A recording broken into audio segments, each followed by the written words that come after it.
Ito po yung ating Mio na 57 all stock. So hindi pa rin po break-in. May 100 km pa lang po natatakbo buhat ng binuo. Ayan. So tetestingin natin ngayon. Iikot po tayo mamaya.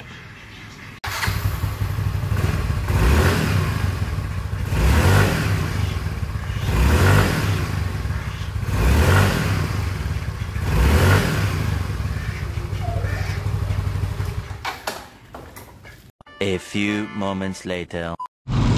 Okay mga ka-M3, ito po yung ating 57 all stock. So tetestingin po natin ngayon. Hindi pa po siya break-in. Wala pa 200 km na tatakbo to. Naling acceleration.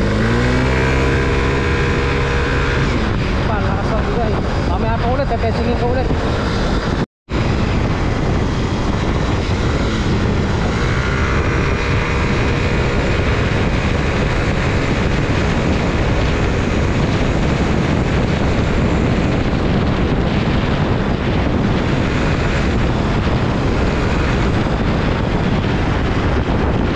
Ito yung karerahan namin nung araw. Testing nga natin sa 57. Duration lang.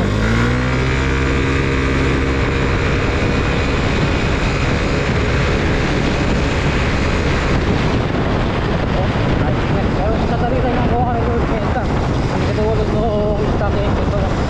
Matry po ulit natin mamaya. Magbalik. Okay, ito mo tayo. Rolling tayo.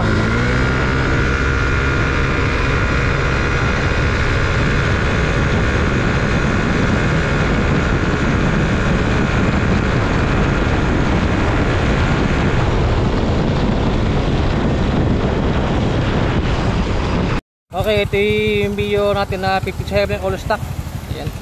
So natesting na po natin dito kaya na problema. May mga tricycle kaya hindi ko maisagad. Tsaka hindi pa po break-in, baka mag-overheat.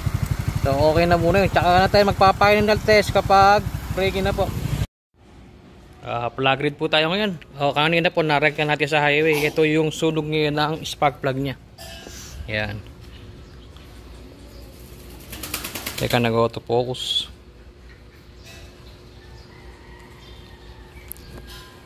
Ayun. Kaya medyo brown naman po ayun. Lumalabo pag nalapit sa camera yan. Brown naman po yung sunog. Zoom natin. Kaya po yung sunog niya okay naman. Naka ano po ito ngayon 110cc na injector. Naka cam lang po. Tapos stock pipe na.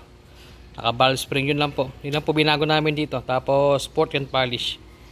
Okay, at salamat po sa mga nanonood. Hanggang dito na lang po ating video at may video po tayo ulit kapag na-break-in na to.